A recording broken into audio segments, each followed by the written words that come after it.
Hey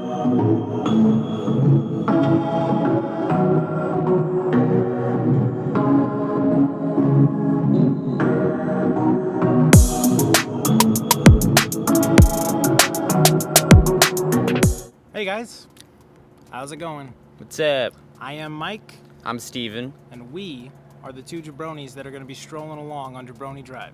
Yeah, man, it's a beautiful day today. It is a fantastic day. Really liking it here in Phoenix, Arizona. Big time. So what are we going to be talking about today, dude? Well, today we are going to be going over, in honor of Survivor Series, we're going to talk about our favorite version of Survivor Series. Hands down. Yeah, Deadly Game from 1998. So good. So good. Nothing like it. No, nothing like it at all. It has a pretty deep emotional tie for me specifically. I mean, I know it does for you too. Yeah, absolutely. The reason it does for me is back in the day, our grandfather used to live in this town, small town called Atwater, California. Mm-hmm. Just outside of Merced. Yeah, just outside of Merced, which is itself actually kind of a small town, but it's the nearest like town that people might recognize. Yeah.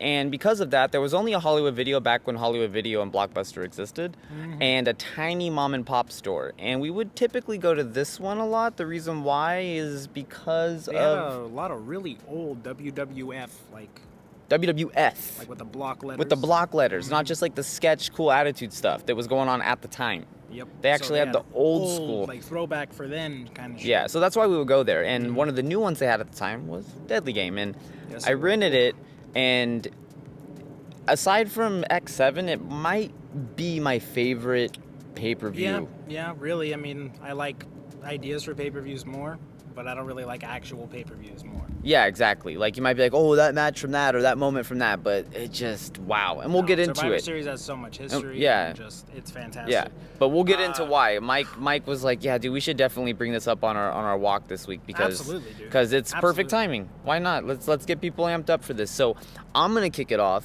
when we start our walk.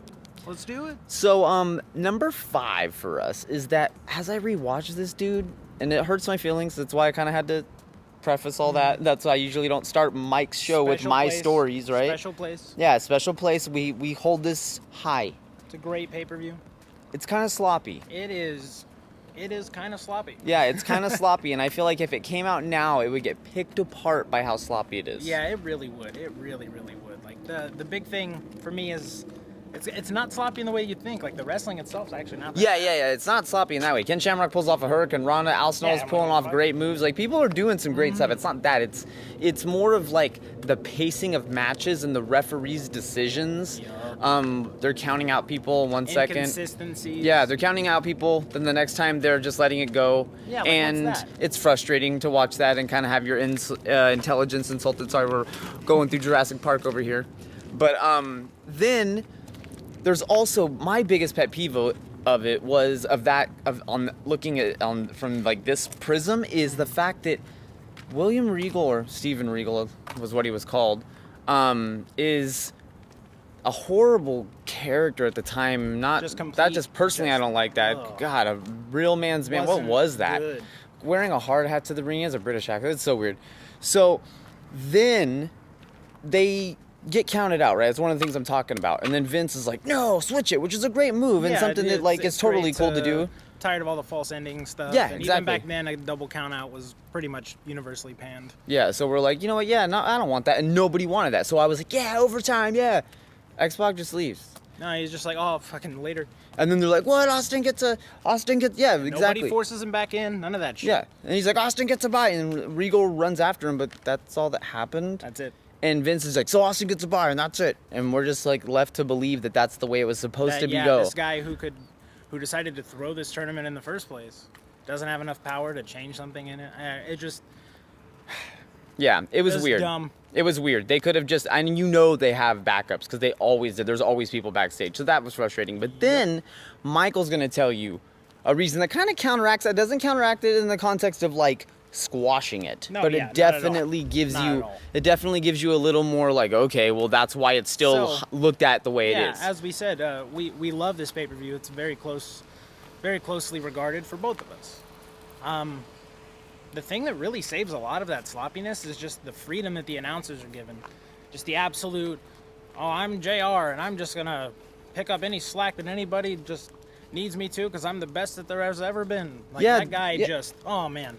We were talking about the double countouts, right? Yes. Okay. Exactly. Yes. Go ahead and elaborate on the freedom of announcers, because I know this was bugging the shit out of you. So the fact that, you know, they could be like, well, count out, you're done, and then another one, like, just let him keep going. Well, JR referenced that. He was like, Yep. well, mind you, I don't know if he says mind you, but he basically reminds us, Yeah, he's he like, does. the refereeing has been inconsistent tonight. At Which is best. something, yeah, at best, which is something that people don't really point out anymore. Never. We're just Never. supposed to, like, You digest. just ignore the fact that a referee's hand hits the mat 3 times now. Exactly. And you're just like, no, it was a 2 count. Yeah. JR would have in those situations been like, well, in my Well, book, like, that's what, 3. Like, what the damn hell? Yeah, he'd be That like, well, in would've my been- book, that's 3, but I mean, I guess that's why I'm not a referee or something like that. Yep. He Or would've I'm just not covered employed. it up Yeah, because he like, had the freedom to do it, and I guess just the wherewithal. dude, yeah, he was great, dude. And it also leads into the next point, which is kind of like hilarious, and it's something that we forget all the time. Yeah, and it's really easy to forget in the midst of, I guess, really the great crisis of commentating and wrestling that we're both kind of hoping Renee Young is allowed to fix, because Yes. she'll fix it if she's given the Yeah, opportunity. her and Corey are doing a great job on those ends. Michael Cole is fantastic Yeah. in this. In this. He's fantastic, Mike. In this. Again, we're gonna say that. He's fantastic in this. Because He's bad now. yeah, but dude, going back, like just look at the interview with Mankind. That's all you have to look at. The guy, he plays his character to perfection. And he has great comedic timing, dude. Great comedic timing. Like, as good as Michael Cole is at getting under your skin today, he was almost as good at what he was doing back then. Yeah, which was kind of like poking the beast a little bit. He was really you good just at go up that. to something and just, Hey, I'm Michael Cole. This is a stupid question with a smirky look on my face. which always set him up perfectly for The Rock to just chime in, which, you know, obviously didn't really happen too much. Yeah, This but was a pay-per-view that was a little different for The Rock, and we'll get to that later. yes. So just let that sink in, and that's a very big point. Michael Cole, he was good, and he probably still can be. Yeah, I think he can be. Yeah. Even if it's not the same thing, make him a heel today, because people already hate him.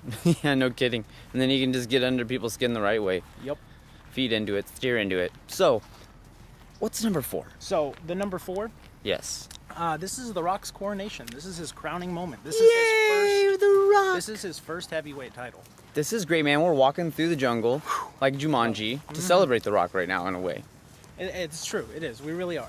And the things that we're really talking about, the things that we're really delving into with this specific topic is not just his first title, but like at one point in time, this guy, nobody wanted him. Screw you, Rocky. F you, Rocky. Rocky sucks. No one wants him. Dude, I hated him. I didn't, but I was too young to hate him. Yeah, I that guess. makes sense. That makes sense. Which is probably a big reason that I'm very sympathetic, or at least was until it wore thin. All these kids that love Cena. It wore thin, but initially I was very sympathetic. So the biggest thing for me to take away with The Rock is his crowning moment, his first title, all that great stuff. He's cemented at that level, which he was going to ascend to eventually anyways. Yeah, no kidding. But the biggest thing is he's the best heel ever. Yeah, he's the best deal. heel ever. The only one that really rivals him is Chris Jericho. Yeah. And that's just because Jericho's been there longer and has been there more consistently and has been able to reinvent himself time and time again. Exactly. And at a certain point, you got to be like, all right, Tom Brady, you got enough rings that I got to like at least entertain you in the conversation. Exactly. You might not have like the moments that matters most, but you keep having moments. Yep. So Like, well, shit, can't deny really it. debate that one. Yeah. But The Rock being crowned, and you were even saying before about how he kind of has like a face moment, like a coming out party to be crowned as the number 1 guy in the company. If it's not going to be Stone Cold, Who's it's it gonna this be? guy. Yeah, The crowd's behind it's got to him. be The Rock, Crowd's right? behind him. He's the people's champion at that point. That was already a thing. So Nope. he decides to throw that in your faces, which kind of leads into our next point and the best one that this man has, because it was something No when one we talks about it. No, dude, seriously. No like one. we're gonna stop for 1 second and Just just pledge halt. to you guys. We've never seen this brought up or heard this brought up by anybody. Never. Ever. Hearts on our Never. chest, we promise, dude. Never. Ever. And what is it, dude? So the fact that there was a double turn. The There fact that everybody was. talks about The Rock. Oh, The Rock turns heel again. Yeah, we And all know it's that. Fantastic. It's great. It's maybe the best heel turn of all time. I think it is, but that's for another. Yeah, Seth Rollins takes But- some lessons. Yeah. It's not really your fault, but you take the blame when you're the guy who gets the credit. It's true. It is. It is very true. But the fact that Mankind went from being this guy that you hated so much going into that match against The Rock at the end, it really catapulted him into one of the best face runs that anyone's ever had that wasn't like Stone Cold Steve Austin or Hulk Hogan. Dude, absolutely. And I would go as far as saying that when WCW told you to watch him win, when they're like, oh, Mankind wins tonight. How lame is that? That's stupid. You shouldn't watch that. I feel like if this pay-per-view hadn't happened, that moment wouldn't have happened. Because people are like, after he got screwed over and used like that, because when that pay-per-view starts, you're like, poor guy. And then he keeps winning and getting advantages, and you're like, okay, at a certain point, I can't keep saying poor guy. We just want to cut it off and be like, feel good victory, but you're not our champion. Yeah, and then Mike said once you see him against The Rock, I mean, you're just like, okay, we're done. We're done with this. I want him to catch the L. Yes. So, after what is just a crazy, just chaotic night, after all of that, the double turn to just cap everything off. And here's the caveat, is that the turn for Mankind wasn't necessarily a turn at the moment. They were just screwing him over and be like, whatever. Vince is not even thinking that that's going to be relevant. Exactly. Fast forward about the entirety of the next year and a half. I don't even know how many pay-per-views he main evented, but I do know that by the time WrestleMania 2000 came around, Mick Foley had a hell of a lot of things that he had done and really was able to just staple to his name. Yeah. And none of that would have been able to happen were it not for Survivor Series 1998, which catapulted the rivalry between The Rock and Mankind. Yes. Which actually then led to the Rock and Sock connection. Exactly, being the Rock and Sock, and we all know how that goes. We all know. Oh, that was such a great moment. It literally catapulted two of the top 5 biggest stars, including the number 1 biggest star in like the last 25 years for them. Yeah, maybe of all time, in our opinion of all time. Yeah, in our opinion of all time. When you really look back at this, I mean, there's some really cool takeaways. I mean, Gilbert was there as Vince Gill. Oh, man, every time I rewatch that, I just completely forget that he's there. Yeah, and he's not even Gilbert yet. So you like literally, it's like seeing him evolve. It's so funny. Yeah, it's something. All right. It's something, all right. And then also the fact that you don't see Triple H. Not at all. And it gets explained that he has an injury and he's not going to be able to show up or something. And there's also... Seems like that's a common thing with Triple H. Yeah, it's like when he doesn't want to show up, he doesn't show up. And then there's also the takeaway of the quick... I mean, adding to The Rock's, like, heel turn is... They're building him as this ultra face. They burn so many cool moments just to yank the rug out from under you. They're like, hey, give him a 4-second match because the boss man's going to show up because Triple H can't be here. And then he just gets in the ring after the boss man was already eliminated in the tournament that night earlier. Gets rolled up in 4 seconds, then shows up later to try to screw him over again. Throws a baton after like a decently long match with Ken Shamrock. Hits Ken Shamrock while the ref's distracted. Throws it back to Bossman and pins the fucking dude. What? Yeah, like, and it was executed just flawlessly. And then like an hour and a half or so later, you're wanting to spit on the guy. Yeah. After you just saw like him pull off maybe the coolest move the number ever. One. Like people forget. I'm sorry, dude. That was like if you miss that baton. Yeah, no. You might not be The Rock anymore. Like I know that's super crazy to say, and I'm being ridiculous saying it, but that's how I feel because you never know. It really was that. Yeah, it was really. When I saw it, I was like, okay. Everything you do. It's like when Braun hooked the grappling hook on top of the raft, the rafter thing. Yeah, the rafter thing, and just pulled the structure down, and you're flawlessly. Like, I'm in. Whatever you do, catch the hands, whatever you want to do. They don't bury you in the next 6 months repeatedly for nothing. Yeah, dude. As long as you don't have to face somebody in Saudi Arabia and just get smashed like it's nothing, so they could go back to some other ring. Anyways, it was a great pay-per-view. Survivor Series 1998, Deadly Game. My favorite Survivor Series of all time. Yes, absolutely, hands down. Including the 2002, which is the only other Survivor Series that doesn't have the traditional matches. 1998 was the first. 2002, they had the Elimination Chamber. Oh, which so is fantastic. Good. That was good. Match. That was good too. It's a lot to consider. We'll probably end up talking about that somewhere down the line. I think we should, yeah. Yeah, we definitely should. But it's just a fantastic pay-per-view. It's one of the best pay-per-views of all time for me, with all of its positives and its negatives. You put them together and just... So for us, those are the top 5 takeaways from Survivor Series Deadly Game. We'd like to thank you guys for strolling along Jabroni Drive with us.